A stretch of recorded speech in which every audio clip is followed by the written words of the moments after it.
भगवान श्री कृष्ण को नमस्कार करते हुए आप सभी का अनंत एकेडमी ऑफ मैथमेटिक्स में स्वागत है। अब हम एक करने जा रहे हैं वेरी वेरी इंपॉर्टेंट थ्योरम है जो प्रीवियस ईयर में भी आ चुकी है, कई बार आ चुकी है ये। वैसे इसमें यह है कि if f is monotonic on A b. पहले तो स्टेटमेंट का मतलब समझिए कि मोनोटोनिक फंक्शन हम उसे कहते हैं जो सिर्फ इंक्रीजिंग हो या सिर्फ डिक्रीजिंग हो, बीच में कभी इंक्रीजिंग या कभी डिक्रीजिंग ऐसा ना हो।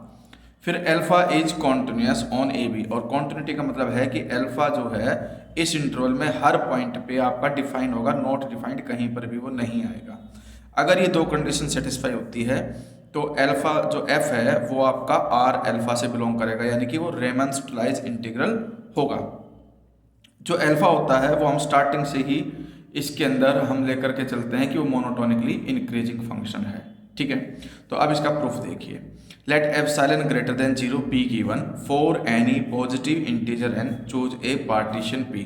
सबसे पहले तो हम जो इंटरवल है a और b हम उसका एक पार्टीशन चूज करेंगे, x0, x1, x2, xn -1 और xn, जिसमें ये होता है आपका a और xn जो है वो होता है b। ठीक है, फिर हम एक AP क्रिएट करते हैं जिसके अंदर जो आपका कॉमन डिफरेंस है वो आएगा आपके पास alpha b minus alpha a upon n, यानी कि पहली जो टर्म आएगी आपकी अल्फा x0 वो होगा आपके पास अल्फा x0 की वैल्यू a। फिर अल्फा x1 यानी कि अल्फा a में प्लस जो डिफरेंस है वो आप ऐड कर दोगे alpha b minus alpha a upon n। फिर नेक्स्ट में अल्फा x2 में अल्फा a में प्लस ट्वाइस करेंगे इसका, यानी कि एक प्रकार से AP बन गई। देखो कैसे, a plus d, a plus 2d, a plus n minus 1 into d, और लास्ट में आपकी आ जाएगी ये जो है ना आपके पास, ये इसलिए आया क्योंकि जब xn के अंदर मैं xn की वैल्यू b पुट करूँगा तो वो अल्फा b, और अगर आप इस लास्ट टर्म में भी वैल्यू पुट करके देखते हो कि भाई alpha xn is equal to alpha a plus आपके पास लास्ट जो वैल्यू आ जाएगी वो ये आ जाएगी n into alpha b minus alpha a divided by n। तो हम देखते हैं कि n से n कैंसिल हो जाएगा, अल्फा a से अल्फा a कैंसिल हो जाएगा, सिर्फ क्या बचेगा आपके पास अल्फा b। तो वही कंडीशन लास्ट वाली टर्म में बचेगी। ठीक है, तो आपके पास this is possible since alpha is continuous on A B. ये कॉन्टिन्यूस है इसलिए ये पॉसिबिलिटी बन जाएगी हमारी। We suppose that F is monotonically increasing on A B. अब हम सपोज करके चलते हैं कि मोनोटोनिक तो हमें गिवन ही था, लेकिन हमने उसको क्या मान लिया, मोनोटोनिकली इंक्रीज। कोई एक केस मानेंगे हमने इंक्रीजिंग का मान लिया। तो इंक्रीजिंग में हमारे पास एक हाईएस्ट वैल्यू आती है, एक लोवेस्ट वैल्यू आती है, वो बाउंडेड हो जाता है आपके पास। तो M I is equal to F X I, small M I जो है वो एफ एक्स आई माइनस 1 मानोगे, यानी कि ये वैल्यू जो है कैपिटल एम आई, और एफ एक्स आई माइनस 1 की वैल्यू जो है वो एम आई। फिर ठीक है, इन केस ऑफ डिक्रीजिंग, ये केस अगर डिक्रीजिंग का होता है तो हम इसे कैपिटल एम आई मानेंगे और इसे स्मॉल एम आई, उल्टा केस हो जाता है। अब अपर सम यानी कि U P F alpha, P partition है, एफ फंक्शन है, अल्फा के रिस्पेक्ट में है, तो ये U P F alpha minus L P F alpha करोगे, उसका फॉर्मूला ये बनता है summation I equal to 1 to n M I minus M I into del alpha I. Del alpha I का जो सम बनेगा एन टर्म्स का वो ये बनेगा। ठीक है, डी जो हम कॉमन डिफरेंस लेकर के चले थे वो ये था अल्फा बी माइनस अल्फा आई अपॉन एन।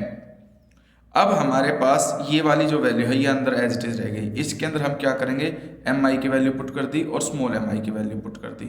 ये वैल्यू पुट करने के बाद हम क्या करेंगे कि जो सम है, देखिए ये समेशन है, समेशन के अंदर आई की वैल्यू 1 डालोगे तो ये आ जाएगा F X one minus F x not, फिर प्लस का साइन, फिर 2 पुट करोगे। मैं करके दिखा देता हूँ कि ये वैल्यू किस तरह से आई आपके पास। समेशन आई इक्वल टू 1 से n तक एफ एक्स आई था माइनस में एफ एक्स आई माइनस 1 ये था। अब हमें इसका एन टर्म्स का सम करोगे तो आई की वैल्यू 1 2 3 डालते जाएंगे, तो ये हो गया F X one minus F X zero plus का sign F X two minus F X one, फिर प्लस का sign F X three minus F X two, and so on करते करते लास्ट में एफ एक्स एन माइनस में F X N minus 1। तो हम देखते हैं कि ये इस तरह से कैंसिल होता जा रहा है ऐसे।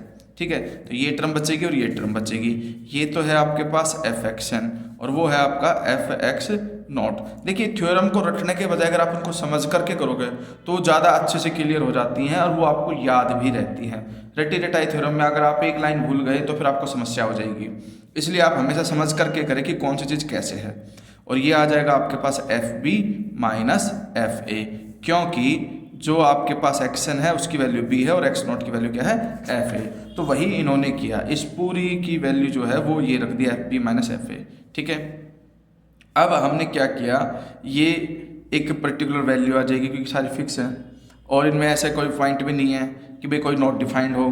तो डिवाइड में n है तो हम इसको कितना भी n को लार्ज करेंगे तो ये वैल्यू छोटी होती चली जाएगी, इतनी छोटी हो जाएगी कि आपको एप्सिलॉन जो है वो ग्रेटर देन 0 मान सकते हैं। नेगेटिव ये वैल्यू होगी नहीं क्योंकि ये भी इंक्रीजिंग था तो जो डिफरेंस है वो पॉजिटिव होगा, ये भी इंक्रीजिंग फंक्शन था तो ये भी वैल्यू पॉजिटिव होगी और n पॉजिटिव हम लेकर के ही चलते हैं। तो इस तरह से जो एप्सिलॉन है वो ग्रेटर देन 0 आ जाएगा if n is taken large enough.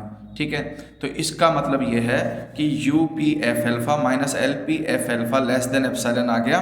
तो ये जो कंडीशन है ये इसकी होती है कि f belongs to R alpha.